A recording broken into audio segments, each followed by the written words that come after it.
Now, Ukraine for the very first time has admitted that Russia's military has crossed into Dnipropetrovsk. Russia has even claimed throughout the summer that it had entered the area, something which has now been refuted, which has called for a response from the Ukrainian side. The admission comes as efforts to chalk out a peace deal seem to have hit a stalemate that has faltered in recent days, despite efforts led by US President Donald Trump. Trump has again said that he is prepared to impose economic sanctions against Russia if Vladimir Putin fails to agree to a ceasefire deal.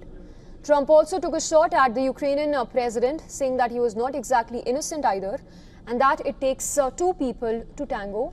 Trump has been pushing for a meeting between the two leaders. I want to see that deal end.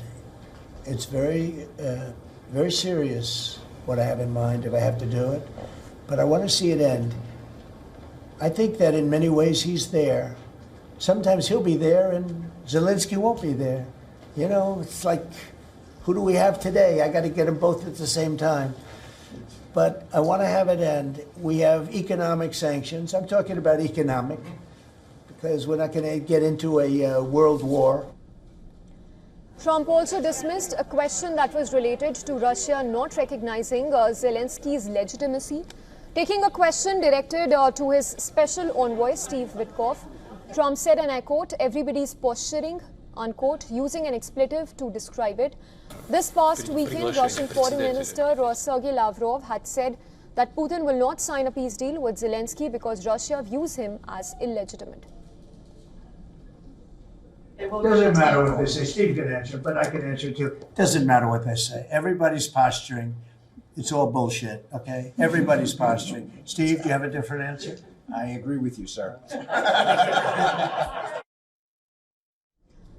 Zelensky has stressed that Ukraine will be as ready as possible for talks with Russia to end the war, but said that he believed Putin was still trying to evade negotiations.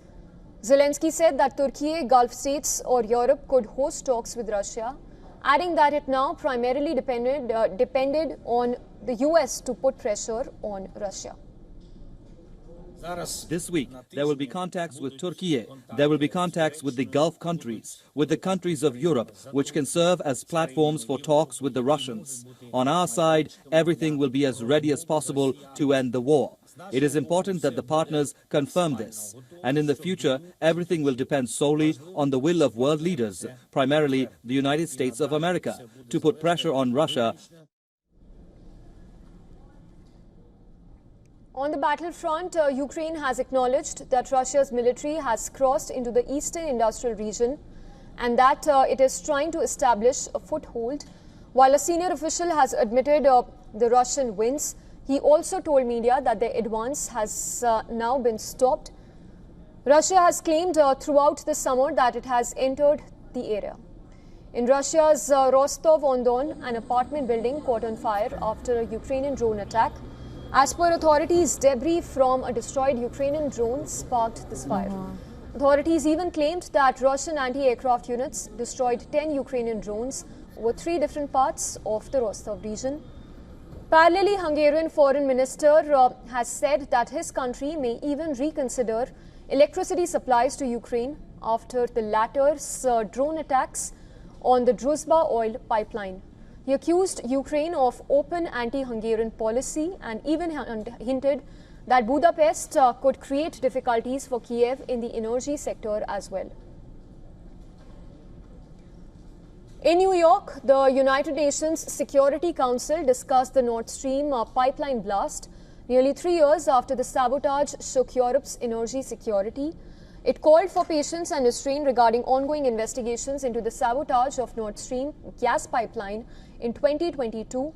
Russia has called for an investigation as German authorities had recently confirmed the arrest of a Ukrainian national as part of the probe. Griffiths.